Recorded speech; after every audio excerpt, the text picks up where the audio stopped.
Hey guys, welcome to another episode of Skagit Storytellers. We got a good intro this week. There's a lot of stuff going on, and sometimes I skip the intro, but I decided that I'm going to list all of the amazing things happening in our valley this weekend. Well, I'm just going to list like 2 or 3 things, but they're awesome. On Friday, Saturday, and Sunday, there's a play happening in Concrete at the Concrete Theater. And it's a play written by Nicola Pearson, who lives in Concrete. She's a friend of ours. The play not only features cool songs from the mid-70s, but... Sorry, Spencer's looking at me. But it also features original music from Concrete, high school alumni supergroup, Pretty Much Nothing. And my guest for the intro is the drummer from that band. I am said drummer. Although... the tracks that we gave Nicola for the play, the drums are being removed. They will remove me as though I did not exist. I shouldn't laugh at that. Sorry. No, I thought it was funny. She, approached me and asked about using the music, and I was like, sure, but we don't really have anything recorded, so I just gave her a little recording of one of our fart around jams, and I went to one of her first rehearsals to kind of show her. And she goes, that's perfect. Do you have anything without drums? I don't know if I do. To just wipe me. I'm like Marty McFly in the picture, just gone.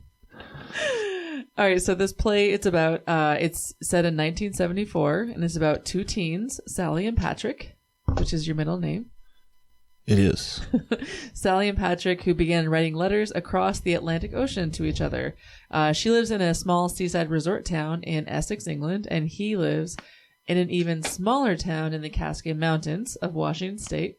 Sally likes to read Shakespeare and daydream. Patrick prefers to play his guitar, hike, fish, and hunt. They have almost nothing in common, yet in the 3 years that they write to each other, they share their dreams, laugh, bicker, fall in love, grow jealous, drift apart, and reunite without ever meeting face to face. Like I said, there's a bunch of great pop music from the 70s in this play, and it's definitely a play for the whole family, kids, grandparents, all that stuff. We're making our kids go. We'll have the whole family behind the curtain like the Wizard of Oz.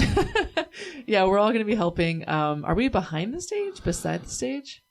I think from what I gather, her equipment is all like behind the stage or to the side. I'm not entirely sure until we go. We'll be there somewhere. So the first performance is Friday night, this Friday at 7:00, and then the ones on Saturday and Sunday are at 2:00. So we'll probably be up there a little bit earlier. The great thing too is that the Cascade or the Concrete Theater has an ice cream parlor called Act 1. So come up for some ice cream. There's also free Santa photos at the Hub. From 9 a.m. You look really excited about that. From 9 a.m. to noon. And the other cool thing about that is the Hub's serving breakfast now from 7 a.m. to noon. Ooh. I know. Yeah. Come up and have some breakfast at the Hub. Walk around, go to Silo Park, come back up, get some ice cream, and go to the theater. So the other cool thing about this play is that there's local teenagers in the play who, I think some of them, she said, have never acted before. For the most part, I think, yeah. Yeah, I think that's really cool. So, I mean, this could change one of their lives. I think that's awesome. And I love that Nicola does all this fun stuff. She's awesome. Okay, so I have a link to the tickets for the play in the comments of this episode.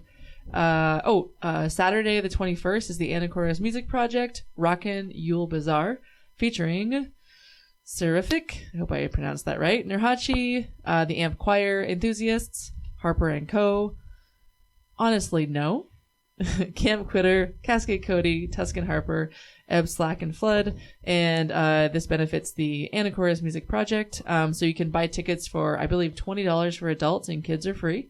And you can also purchase drinks as well when you get there. Spencer, you played at the Yule Bazaar last year.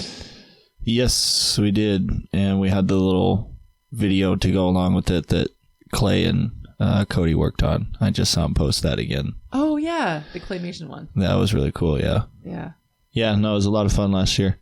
A lot of people. I mean, there's so many things going on. I think Friday the 20th, the Dimes are playing at Old Timers. Old timers, yeah, the sweater. fugly Christmas sweater party. And then the next day, Saturday the 21st, the day that we're going to be in Concrete for the play, Zach McHugh is doing his ugly sweater contest at the Rockport Bar and Grill. Yes, I saw that, yeah. Yeah. We will be in Bellingham at Hannah's album release party. We're very excited for Hannah. Remember when you got really mad at me that I listened to Hannah's album before you did? You were like, you didn't wait for me. I was completely distraught. I thought I had grown to know you well, but apparently not yet. Oh, you're so dramatic. Okay. The last thing I want to mention, and it's not this weekend, so it's not, one of the 500 things happening this weekend. January 11th, there is a concert at the Lincoln Theater. It is Charlie Parton, Pops and the Boys, Friends for the Ghost, The Dimes, and Fanny Alger. Spencer, who are Pops and the Boys? Pops and the Boys is Gibson, Marshall, Josh, and Jim Fichter. An acoustic Bare Feet. So I don't know if they didn't want to use the Bare Feet name or if this is something they've done before under this title, but yeah, that's basically the three generations of Fichters doing Bare Feet tunes. I'm almost certain of, so I love it. Yeah, it should be cool. I was hoping to get Ben Morton on the podcast to talk about it. It just didn't end up happening. He was busy, just life, work. Hopefully I'll get him on soon though. But he started a foundation last year called Owen's Foundation, and he created it when his son Owen passed away. And the mission of his nonprofit is to provide scholarships for music lessons and equipment for underprivileged children, help families with medical bills when a child is lost during a sporting accident, provide sports safety gear for children, and to maintain a safety gear selection available for checkout by motocross riders in Owen's Locker at Hannigan Speedway. And also there's a note too on the events page. If anyone wants to bring good used or new musical instruments or safety gear, they could donate to other children in need through Owen's cause. You can bring your donation to the event. So January 11th, bring some equipment or instruments to the event, or you can drop off anything at Jean's Pub in Burlington during their open hours every day from noon to midnight. So that's pretty cool. Hopefully we'll get Ben on soon and we can talk about that. I haven't known too many people who have lost their children when they were teenagers, and I just really, really appreciate that Ben is using his grief to make other people happy and to keep Owen's memory alive. Last thing to this episode with Morgan McHugh. Morgan came over a few weeks ago. I can't remember. I have such a backlog of episodes. Morgan came over. He was recording with his buddy Zach, I think, the entire day, and then he showed up at my studio. So thank you, Morgan, for coming over, even though you were a little tired. He has a song at the end of the episode that he recorded live during his visit to Cody's monthly segment at the space station, the grand old time in the space age.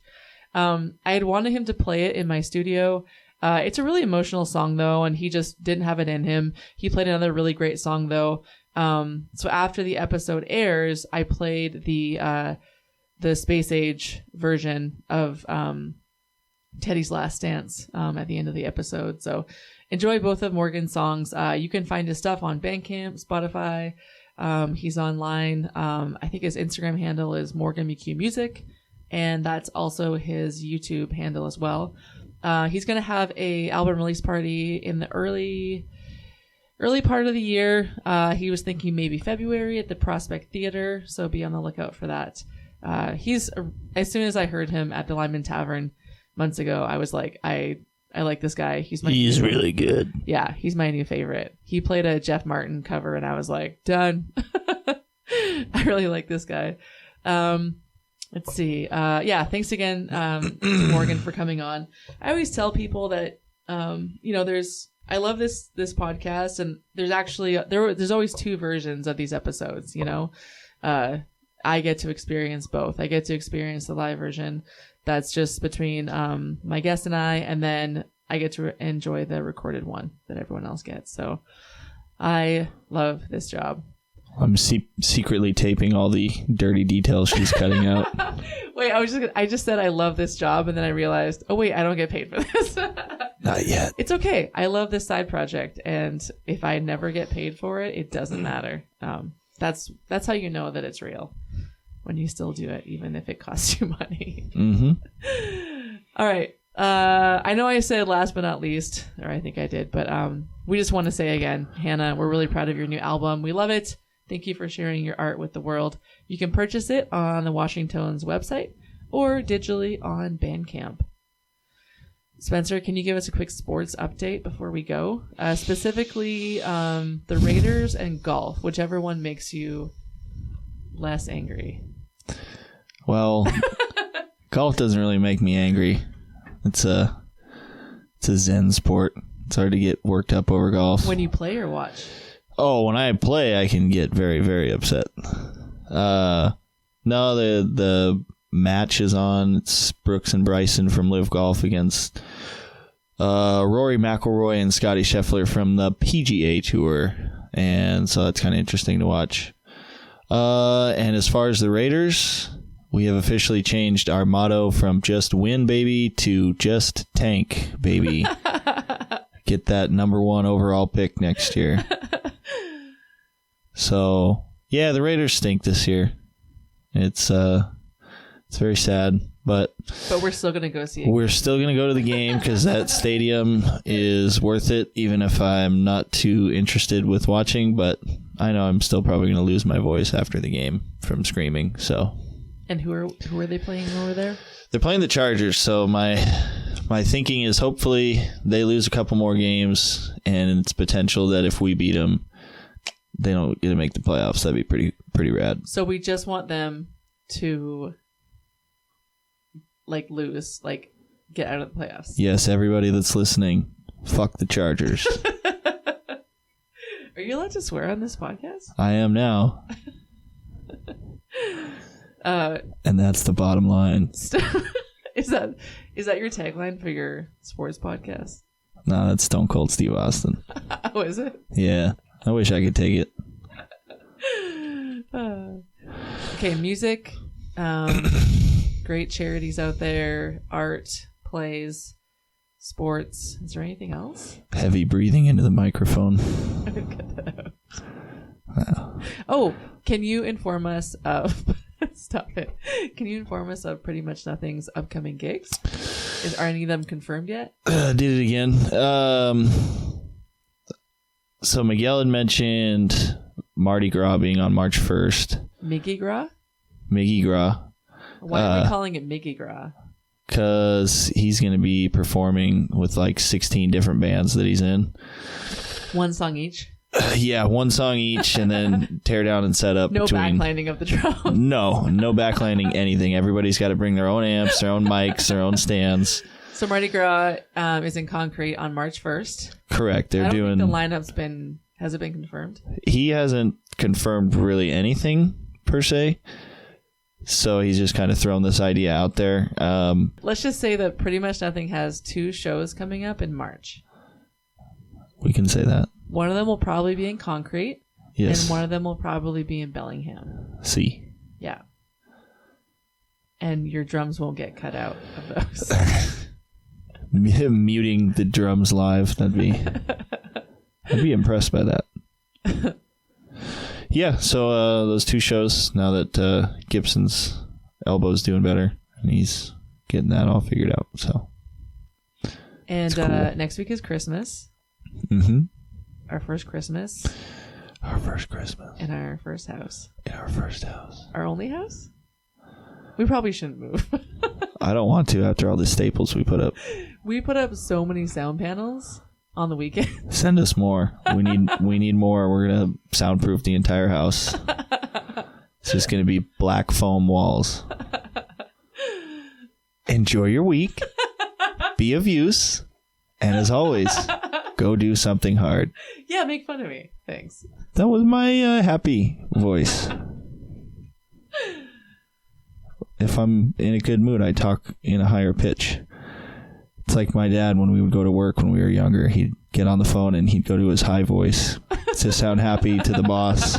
And then as soon as he hung up the phone, he'd turn back into basically, I don't really know how to describe him as, but a lot of cursing and vulgar, deep, guttural phrases being sputtered out. Okay. How's that? Can I go make food now? Me eat? Thank you. Of course. Howdy, partner. Welcome to one of the most northern parts of the United States of America. Travel with me upriver as we talk to a bunch of ladies and fellers and they share their tales of wit and wisdom. That's right, it's time again for Skagit Storytellers with Liz Duffy.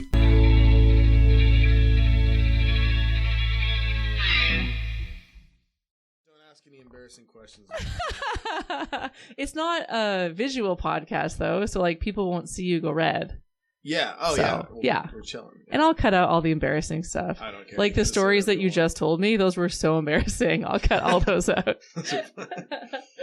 I brought this. I'm guessing it's not necessary for the podcast today. Oh no, you can totally play it. Yeah. Okay. Yeah. I could play one song. Natural played a couple songs yesterday. When Beth came on, she played a song. Hannah played a song. Pete played a song. Usually when musicians come on, unless they're drummers, they play a song. Trevor Lance did not play a song. Spencer didn't play a song. Yeah. Cool. All right. Have you had who have you had on here so far? Oh, let's see. Gosh. I mean, I was just mentioning a couple of musicians and you were like, I don't know who those people are. So. I know some. I know some of the Skagit boys. I know Wes and Okay, I've done Wes. Cody and So I recorded with Clay first, and then Clay said, you should record with Wes Jones. I said, who's that? And then Wes came on and Wes said, you should record with Charlie. And I was like, who's that? Charlie Kringle. Yes. I have some really weird connections between people I know, like for some reason, like in the past year, I've like realized like I've just become friends with people and been like, oh, I know this person. I'm like, yeah, that's like my best friend. That's crazy. And then, well, when you live in like a valley like this, First of all, I like to ask how we met. I think I met you at Lyman Tavern. Oh yeah, when Cody was playing with you. Yeah. And Wes. Yeah. His little songwriter showcase thing. Mm-hmm. Like where did you start? I'm from I was born in Bellingham, raised in Deming, moved out there. My folks moved out there when I was like almost 5 years old. And then I grew up out there and then moved back to Bellingham. Kind of grew up just like snowboarding and fly fishing, just doing a lot of stuff around like the Glacier Crowd and just that was kind of my scene growing up. And then played some shows with my dad. He's a musician. And didn't really start getting into music until like last year, or actually like playing out, like been writing my own songs for a while and finally decided to do something with them. So you said you just started playing like last year.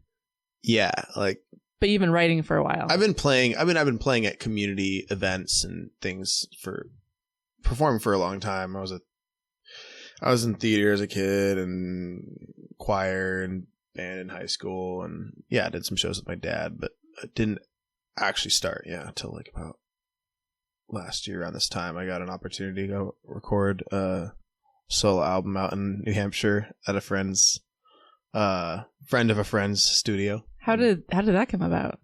My dad was visiting.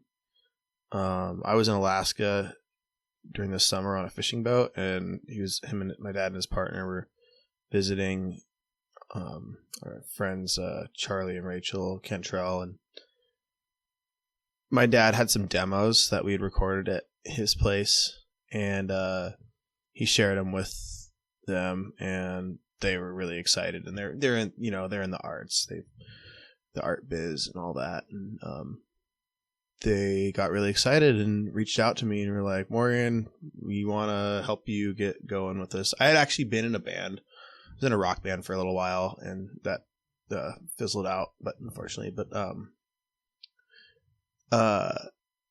during that time though, I was like, I don't know what I'm going to do with these songs. So these, folky songs, I guess.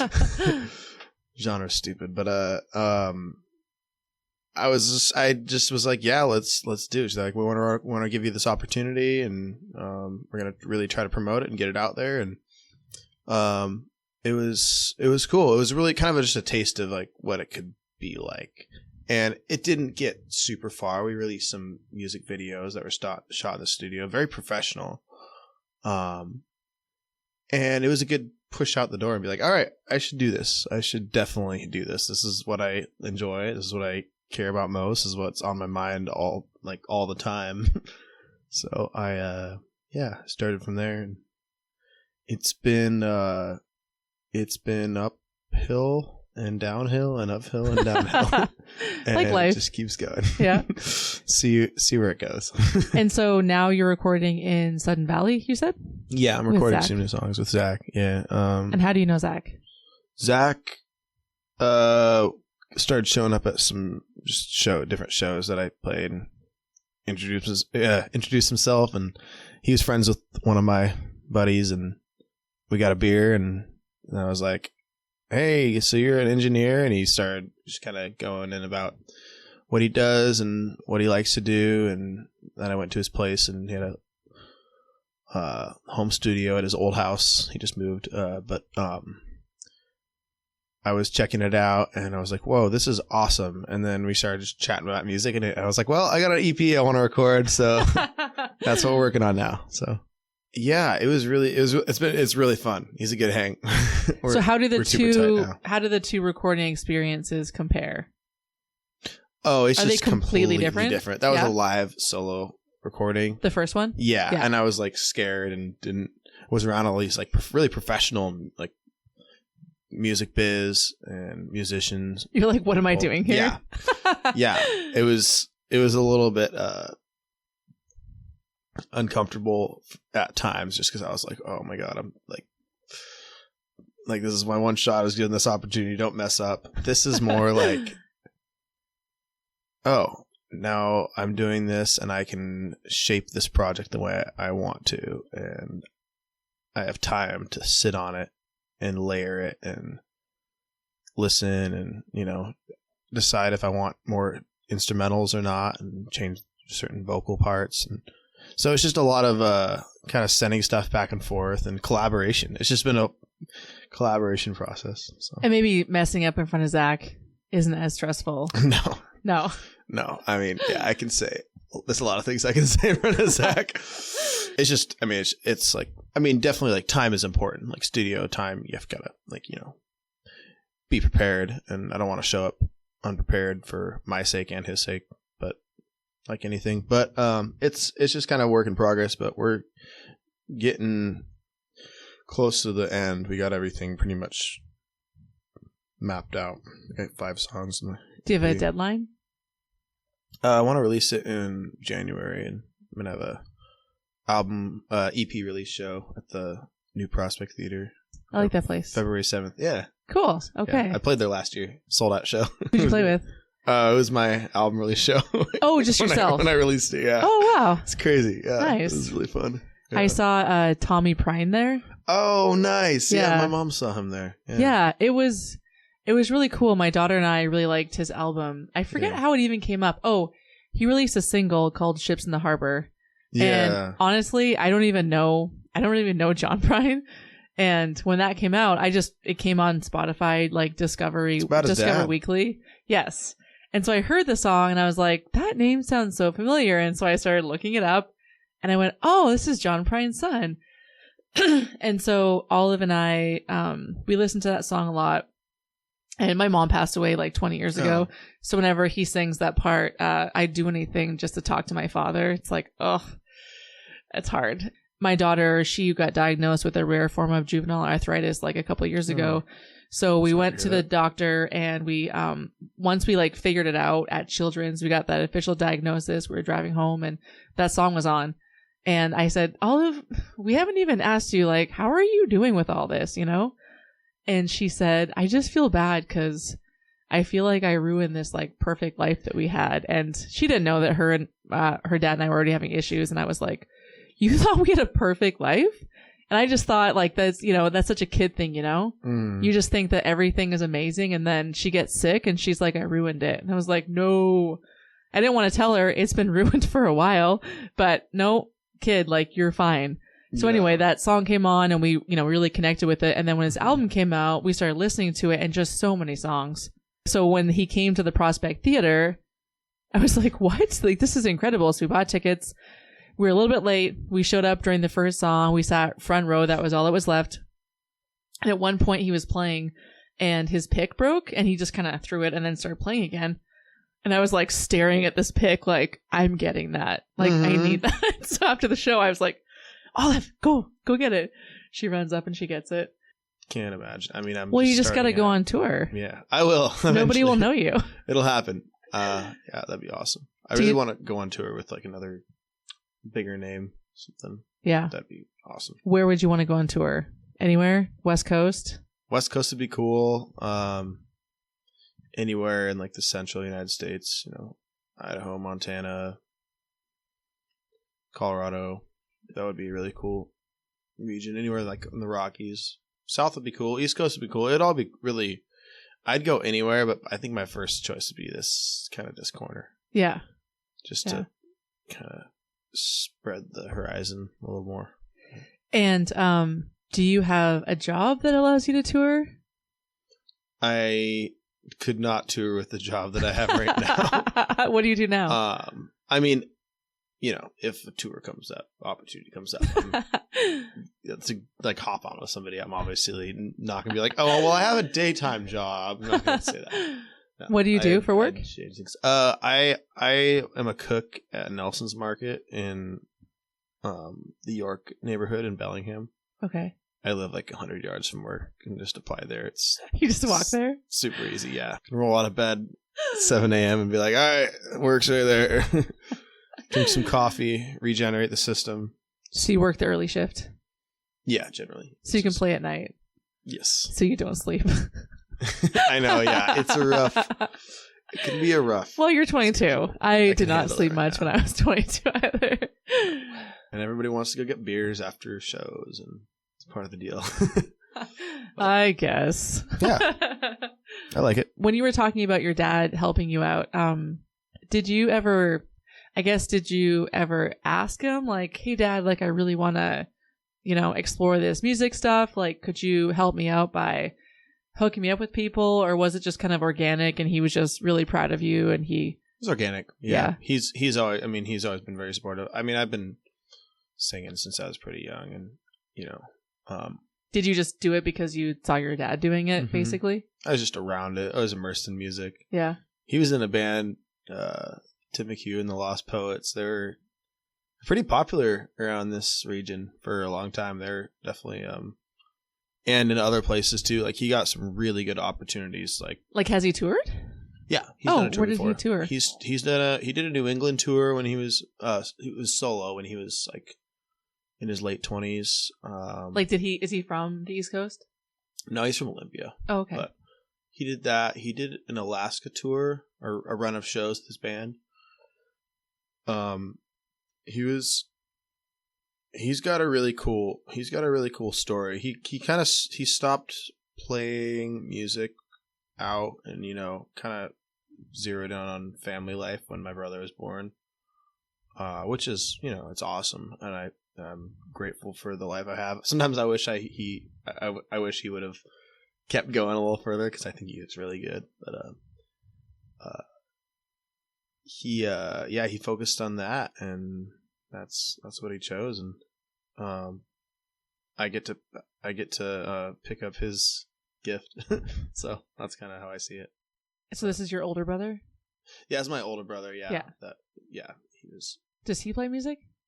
He played the fiddle growing up. He still plays a little bit. I'd like him to pick it up more and play with me, but yeah. I'd get annoyed sometimes before because there's a point where I didn't really want to do music. I was like, indifferent to it. And then I started writing songs and discovering good new music, and I was like, oh my God, I totally want to do this. What was frustrating about it before you started writing? Knowing where to start. I mean, not really thinking my songs very good, and just kind of, and I guess just like figuring out who I could play with, you know, not being in the music scene in any form. And that's hard to place to start, because, you know. Well, you were saying when you were in high school, you went to the mountain a lot, like snowboard, ski. I wanted to play. Yeah. There was like 2 years ago. I mean, I'd pick it up sometimes, but I was like on my own. I'd pick it up, but I was mostly wanted to snowboard and mountain bike and drink beer with my friends. And I was a little bit of a slacker for a second. It's okay. I think we're allowed to do that for a while. Yeah, I know, but I also was like, really didn't have anything going on at all. Like, yeah. So it's good. I'm a person who needs something, like really needs something to focus on, and I'm so very lucky to have this. So yeah. So you're saying you barely made it through high school? Yeah, I wasn't the best student. Like all through school? Sorry, teachers. Yeah, all through school. Any stories of second grade? I'm a second grade teacher. Oh, I was homeschooled. Oh, were you? I was homeschooled all the way up until 8th grade. And then I went to Mount Baker Junior High. Why did they make that choice?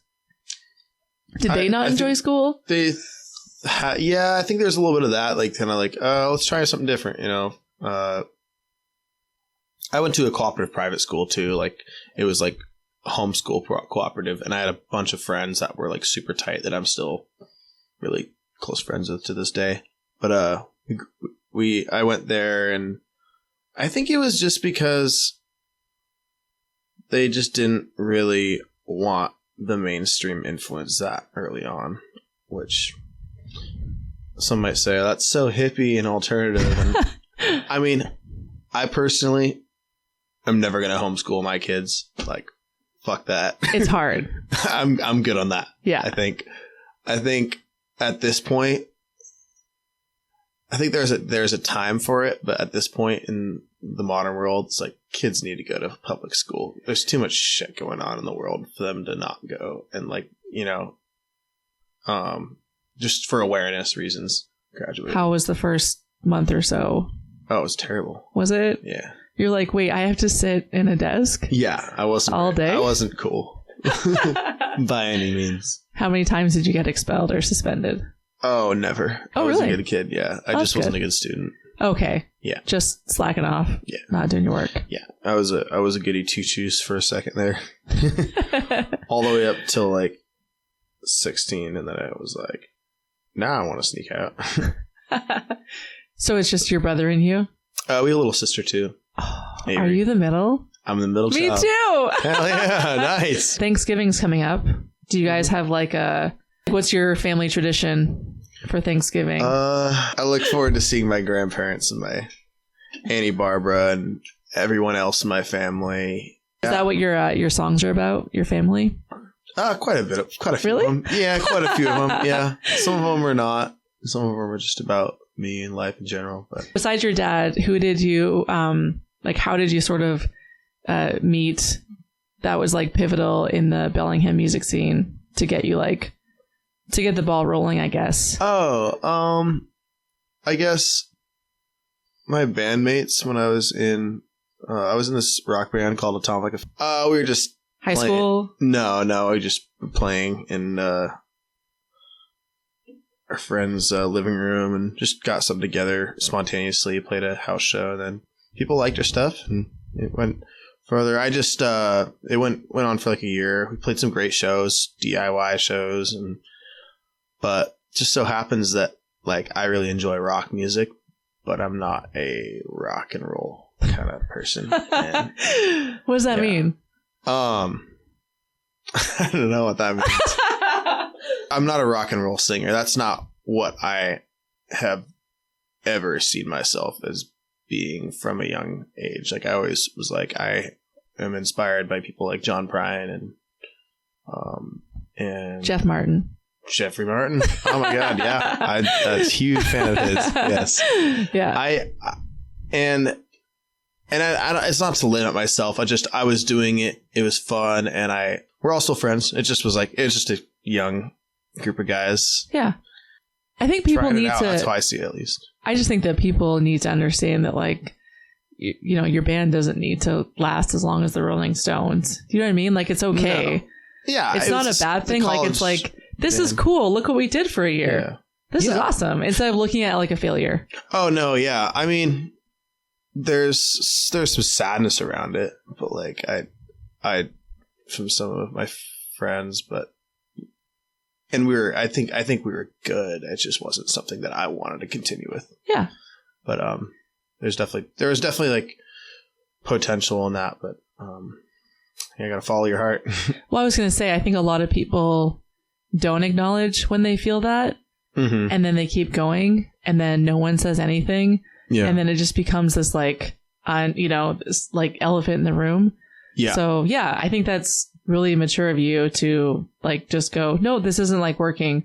Yeah. And we're still cool. Thanks. And let's like not wait till it gets really bad. So yeah. So I do like when musicians, like I mentioned, like the Rolling Stones, I don't think any of those guys have done anything else. That's their thing. I love people like say like Jeff Tweedy from Wilco. I love that he has like 4 projects, or like Jack White's always doing something different. I love when people kind of move around, you know? That is really cool. And, you know, and who knows, maybe I will end up in a musical group band that takes off from there. And then I say, all right, I'm doing this. This is what's inspired me. Who knows? Yeah. You never know. It'll come your way. You're 22. So. When you're 30, you could be like, hey, remember when I said I wasn't going to be in a rock band? And look, I've been in this rock band for 5 years. Like, you just... Yeah, you never know. Yeah. At all. I'm sorry. I have been back I know. Here and I keep forgetting. So it's okay. Hopefully you can turn it up. Spend hours editing. It's no big deal. My bad. So how did your dad start playing? Like, is he from a musical family? No. Why did he start? I think he listened to a lot of records growing up and just fell in love with music and had a knack for it and got pretty good at guitar. And what kind of music would he play in the house? Like, what did you grow up with? I grew up with like Neil Young, John Denver, Jim Croce, oh Harry my gosh, Chapin. Folk singing is in your blood. I can't believe you were in a rock band first. I know. I gotta try something out. Yeah. I know, right? It's crazy. What kind of stuff did you listen to in high school? Like, did you kind of like push that folk singer stuff away and you're like, no, I'm going to listen to Korn or something? Sorry, that was way before your time.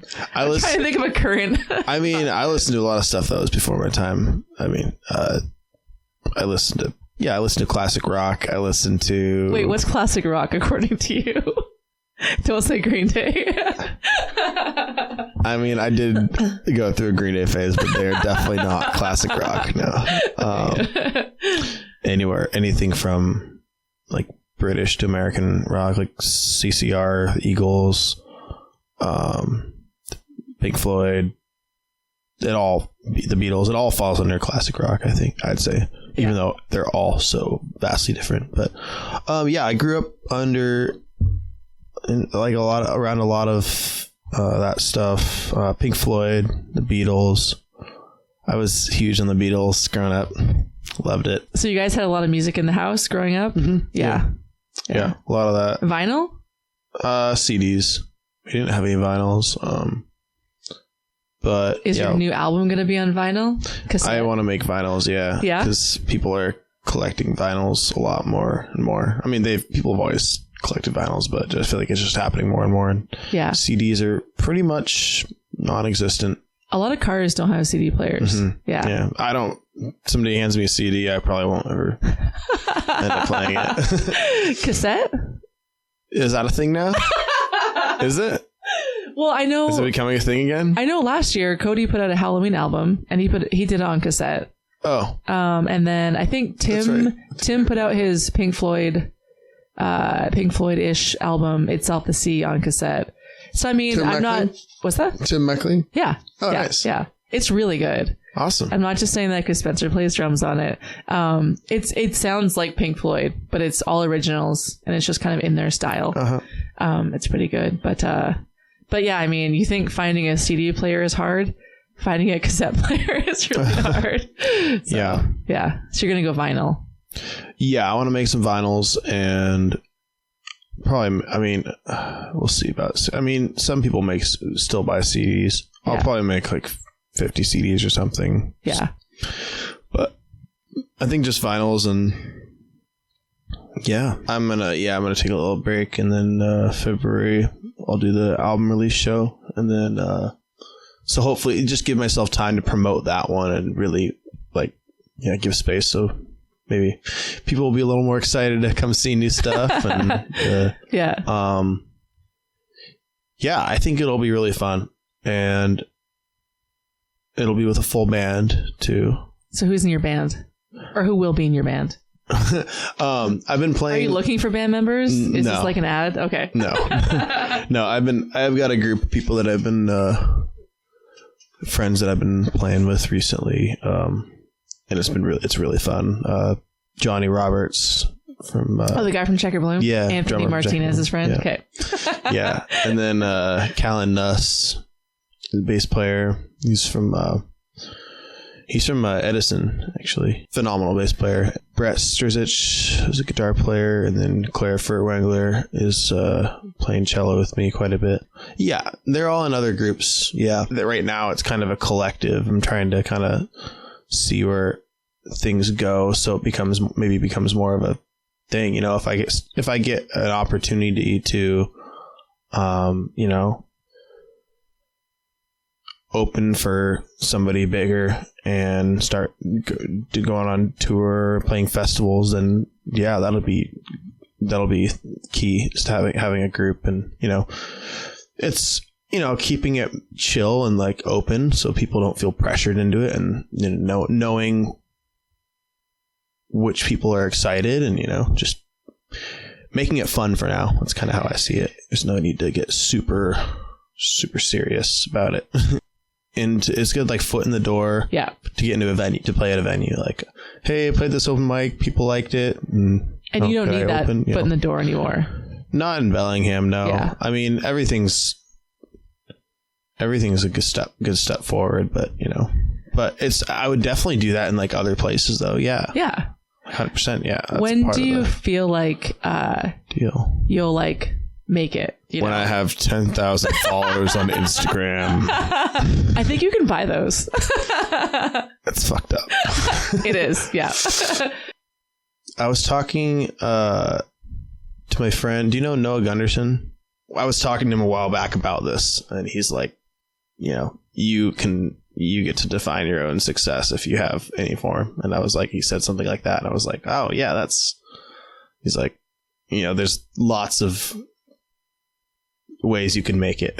And, as long as you're happy and enjoying what you're doing, I feel like that's what I'm going for. So Bellingham has a few different scenes, it seems like. I mean, the string band jamboree scene has been around for 20 years, 22 or 23 years, maybe something around there. Yeah. Yeah. And that's going to continue to be a thing. So I feel like that alone is like, that is a scene that's the bigger scene in this region. And then there's the scene, there's the Bellingham scene, and some people get immersed in that and some people go different ways. And have you played a string band? I haven't, no. Is that like a goal? Years. Yeah, definitely. Yeah. Did you grow up going to that?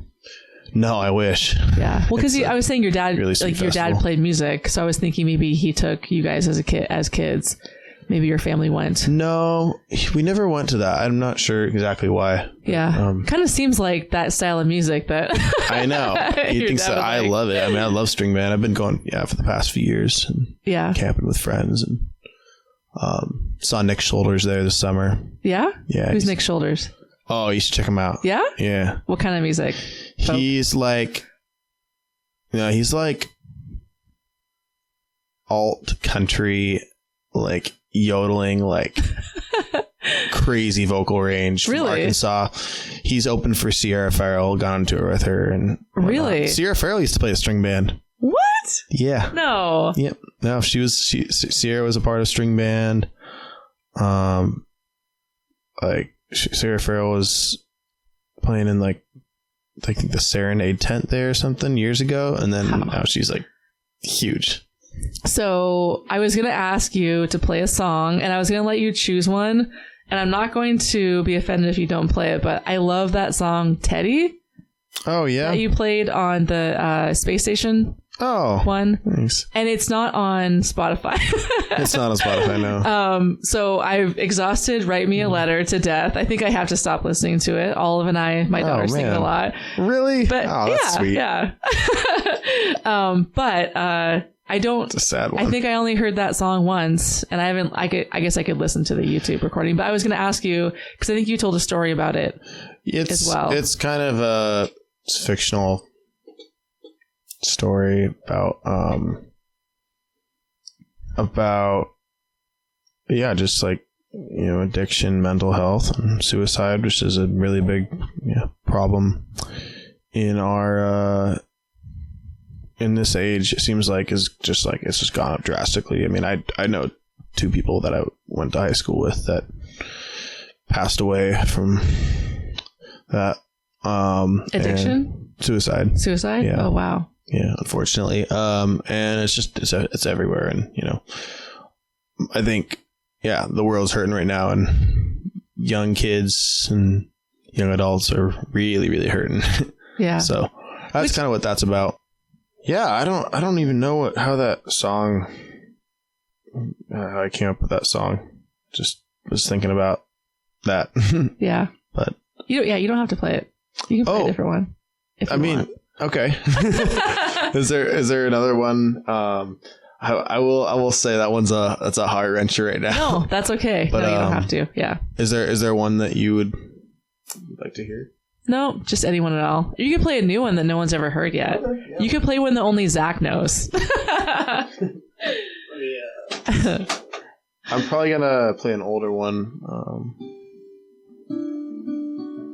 Anyway, this one's called "See You Around."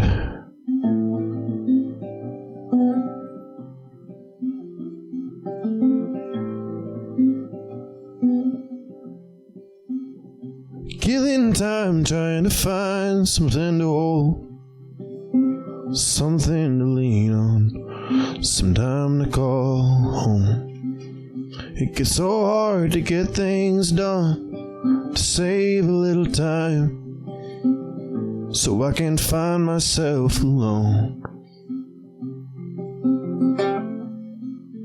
To all my family and some of my friends, I'm so sorry I may see you now and then. And all my favorite memories get washed in an endless ocean, like the little grains of sand. So I play so hard it hurts in my hands. But if you and I watch the world come crumbling down, or a great big wall of water over this old town, it wasn't all for nothing, and I'll see you guys around. I know I've got a home on solid ground, so I'll see you around.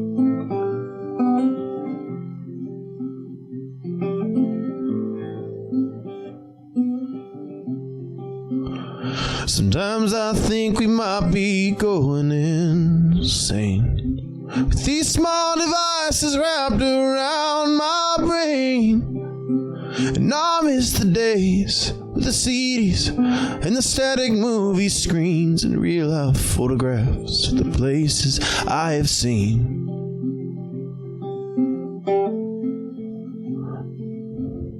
It all seems so easy way back when. Times are changing and I know that I am. And all the things I take for granted get washed by muddy waters. Broken bottles and empty cans, electric cigarettes and one-night stands.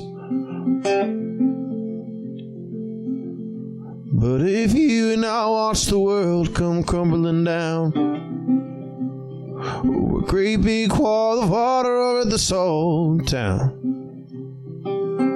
it wasn't all for nothing, and I'll see you guys around. I know I've got a home in this small town, so I'll see you around. I'll see you around. See you around. See you around. I'll see you around.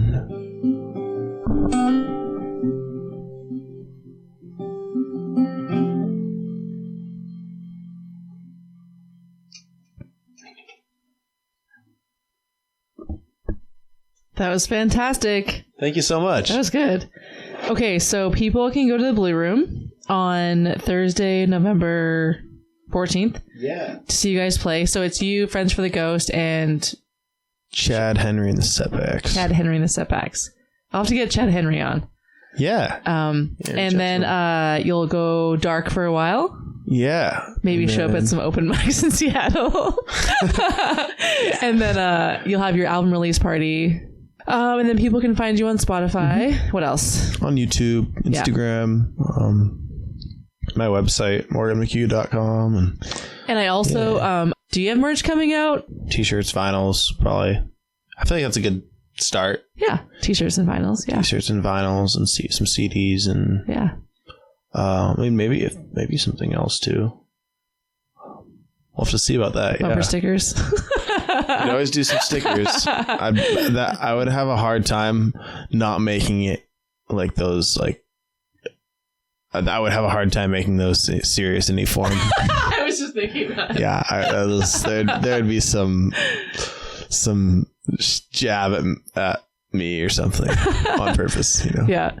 I don't want anybody taking me too seriously. I love it. Cool. Well, hey, thanks for coming on, Morgan. Thank you for having me. Appreciate it. Thanks. Teddy's Last Stand.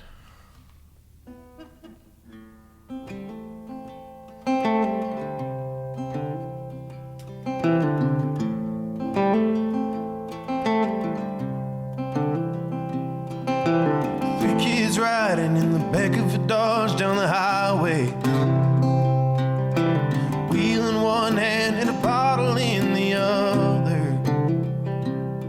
Singing, Teddy, won't you come on in? You look so down. You've been walking the lonely streets in this old town.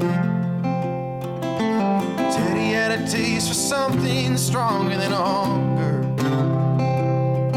and he could not fight the sickness any longer. He tried to fight the shadows in the night, lights grew dim and faded out of sight. Singing, when it go to heaven, will it be alright? When it go to heaven, will it get through the night? Pills made it easy, cocaine made it numb. Teddy, why do you have to start it all so young? Voices in the darkness, someone call my name.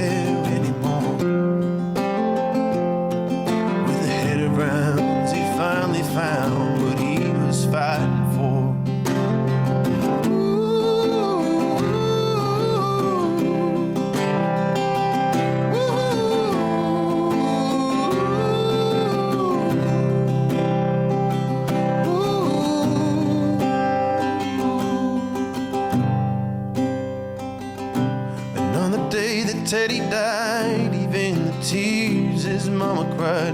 Couldn't match the hours he spent running from the hate he held inside.